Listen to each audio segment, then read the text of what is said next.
Ah, c'est une question d'autant plus intéressante que je suis belge et qu'en Belgique, un pistolet désigne autre chose. Donc oui, je vous dirais que je fais évidemment la différence entre un pistolet et un revolver parce qu'en Belgique, le pistolet désigne un petit pain très gras qu'on mange bourré de saucissons et de beurre et je vous assure que ça ne me fait pas penser à un revolver. C'est bon? C'est dégueulasse. Deuxième question. Arras, votre livre est comparé comme un puzzle.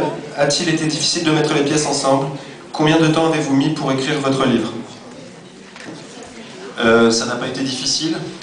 C'est une narration qui se déroule en effet sur trois niveaux. Il y a une narration contemporaine, celui de mon personnage principal, qui est celui qui part à la recherche de son père, celui qui s'est battu en Indochine.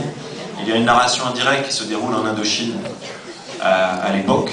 Et puis il y a enfin des sortes de témoins qui interviennent pour essayer de compléter les pièces du puzzle, pour essayer de faire avancer le lecteur dans l'enquête. Ça m'est venu d'une façon naturelle et depuis le début. C'est-à-dire que ça n'a pas été une sorte de construction artificielle où je me suis dit qu'est-ce que je pourrais faire pour faire compliqué et intéressant.